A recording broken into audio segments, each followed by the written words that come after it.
Hello everyone, and this is BioPhoenix here, and today we're going to be taking a look at a game on the Neo Geo, which is something I have not done on this channel before.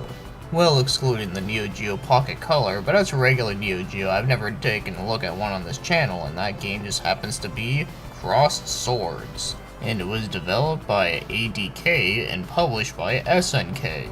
And it was released in 1990 in the arcade, and it was also released in 1991 on the Neo Geo itself. And then it was later available on the Neo Geo CD in 1994. And this game is considered as many different genres.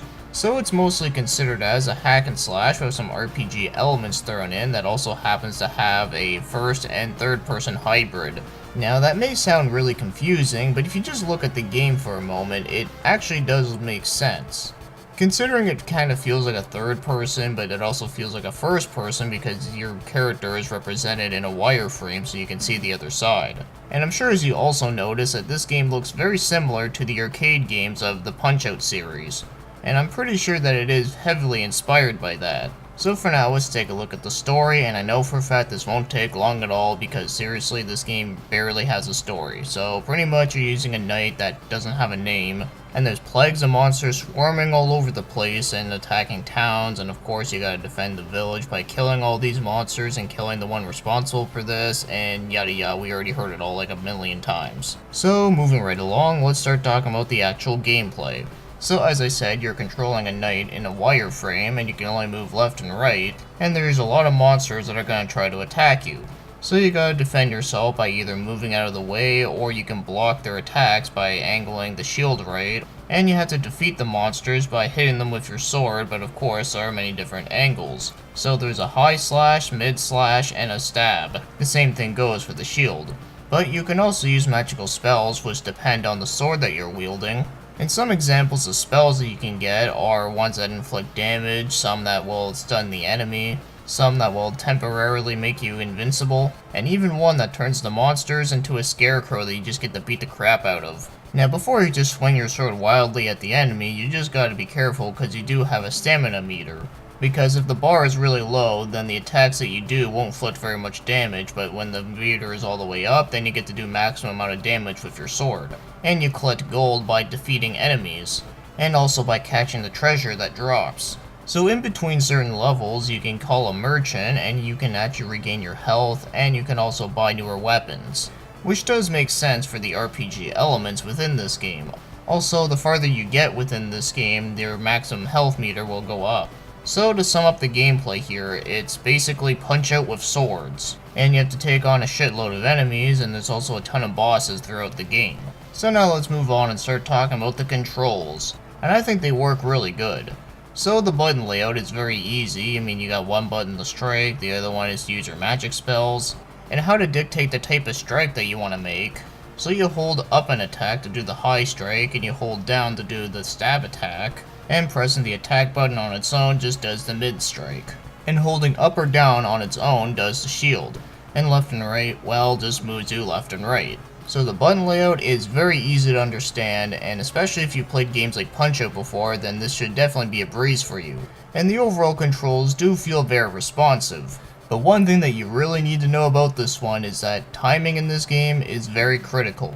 So it does take some time to get used to the patterns on some of the enemies, since some of them are faster and slower than others. But yes, this is one game where timing is everything. If your timing is slightly off, then you're gonna get your ass utterly destroyed. Especially for me, because I wasn't really doing so well at this game, but I did manage to get really far.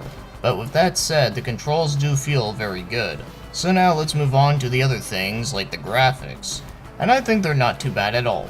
So I find that the backgrounds in this game are pretty nice and dark, which I do think does suit this game very well. And all the enemy designs in the game are actually pretty cool looking. And you got a lot of good variety of them.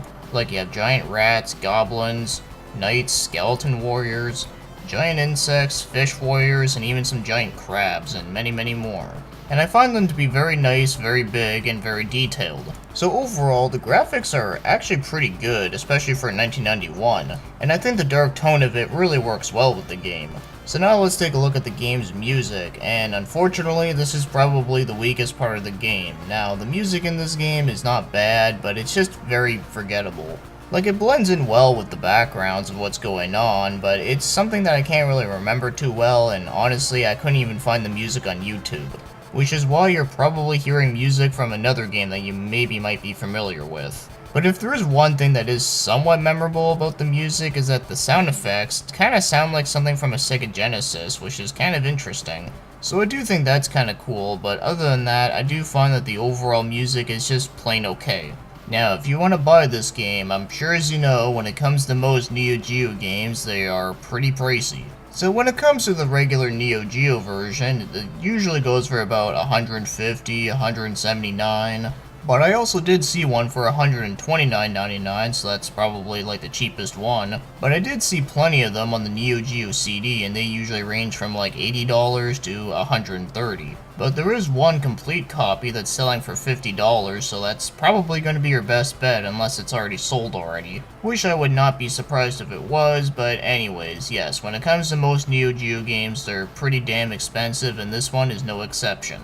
But if you do want to play the game, then it does work really well on emulation, especially on the one that I'm using called Winkawa's. So now, as for my overall thoughts on this game, is that this is actually a pretty badass game. So like I already said, it's basically Punch-Out but with swords, and you just gotta like slash the living hell out of everything. And there is some minor RPG elements when it comes to like going to the store and buying newer weapons and upgrades. So it's a pretty awesome iteration of a Punch-Out style game. But as good fun as this game is, I don't find it to be not nearly as good as a timeless classic like Punch-Out. But as for this game on its own, it's still a very enjoyable game. Also, one thing I should mention is that if you do happen to see the arcade version somewhere and you do want to play it and it does take quarters, well, be prepared that you might have to go broke if you want to complete this game, unless, you know, you're just totally a wizard at it. Because I myself has died so many times when playing this game, but I did have a lot of fun doing so. Which I think is the most important part as well, having fun.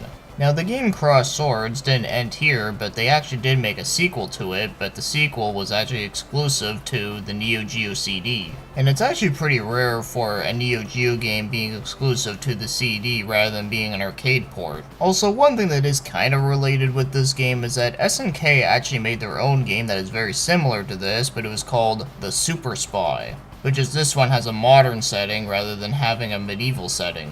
And maybe one day I might have to take a look at that one. But as for one last thing I want to mention just out of amusement is that wouldn't it be awesome if Nintendo made a very similar game to this but just used one of their own IPs, for an example like Zelda? So it would be a spin-off game that would play a lot like this game, and just, you know, you're using Link in a wireframe and you're just in like the Hyrule fields and you're just like slashing everything that you're familiar with. I don't know, I think that'd be pretty badass. So anyways, with that being said, Cross Swords is a pretty badass game that does have some elements of Punch-Out but does have its own ideas with it, which I think is pretty great. And it is really enjoyable and also has a really good challenge to it, and I would say that it is definitely worth playing if you can. So with that said, that'll be the end of this review, so thank you for watching and commenting, and have yourselves a great day.